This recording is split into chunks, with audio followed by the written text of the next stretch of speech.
چھوٹا چوہا اور بڑا شیر۔ ایک دفعہ کا ذکر ہے، ایک چھوٹا سا چوہا ایک بڑے جنگل میں رہتا تھا۔ وہ چھوٹا ضرور تھا مگر بہت تیز اور سمجھدار بھی تھا۔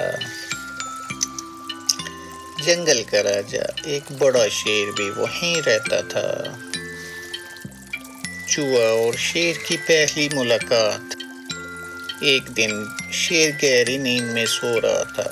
چوہا مذاق میں اس کے اوپر اچھلنے لگا۔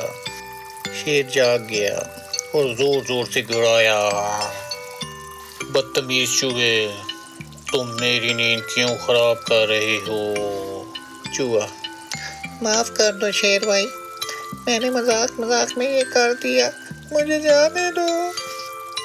شیر: ہا ہا ہا، چھوٹا سا چوہا مجھے معاف کرنے کو کہہ رہا ہے، میں تجھے 1 سیکنڈ میں کھا جاؤں گا۔ چوہا بے چینی سے: مہاراج، مجھے زندہ چھوڑ دیجیے، میں چھوٹا ضرور ہوں لیکن ایک دن آپ کے کام آ سکتا ہوں۔ شیر ہنس کر: تو میری مدد کرے گا، ہا ہا ہا ہا، جا چھوٹے چوہے، تجھے زندہ چھوڑ رہا ہوں، دیکھتا ہوں کب کام آتا ہے تو۔ شیر چوہے کو چھوڑ دیتا ہے اور چوہا بھاگ جاتا ہے۔ جنگل کے اندر شکاری کا جال۔ شیر شکار کرتے ہوئے ایک جال میں پھنس جاتا ہے۔ وہ زور سے دہاڑتا ہے۔ شیر گھبرا کر: بچاؤ، کوئی ہے، مجھے اس جال سے نکالو۔ چوہا ادھر سے گزرتا ہے اور شیر کو دیکھتا ہے۔ چوہا اپنے آپ سے: ارے یہ تو وہی شیر ہے جس نے مجھے چھوڑ دیا تھا، اب مجھے اپنی دوستی نبھانی ہوگی۔ چوہا جلدی سے جال کی رسی کو کاٹنا شروع کرتا ہے۔ دھیرے دھیرے جال ٹوٹنے لگتا ہے۔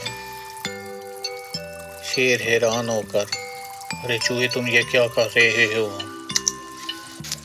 چوہا مسکرا کر: مہاراج، میں نے آپ کو ایک دن کہا تھا نا، میں آپ کے کام آؤں گا، آج وہ دن آ گیا ہے۔ چوہا پورا جال کاٹ دیتا ہے اور شیر آزاد ہو جاتا ہے۔ دوستی کا ثبوت۔ شیر: چوہا دوست، میں نے تجھے چھوٹا سمجھا تھا لیکن آج تو نے مجھے سکھایا ہے کہ اصلی طاقت بدن میں نہیں، دوستی اور حوصلے میں ہوتی ہے، شکریہ دوست۔ چوہا مسکرا کر: مہاراج، دوستی میں شکریہ نہیں ہوتا، آپ نے مجھے زندہ چھوڑ کر دوستی نبھائی تھی، آج میں نے اپنا فرض نبھا دیا۔ شیر چوہے کو ہاتھوں میں اٹھاتا ہے، دونوں ہنس رہے ہیں، جنگل کے سارے جانور ان کی دوستی دیکھ رہے ہیں۔ اس کہانی سے ہمیں یہ سبق ملتا ہے، کبھی کسی کو اس کی چھوٹی شکل یا کمزوری کے باعث اس سے نفرت نہ کریں، ہر ایک کا اپنا ایک مقام ہوتا ہے۔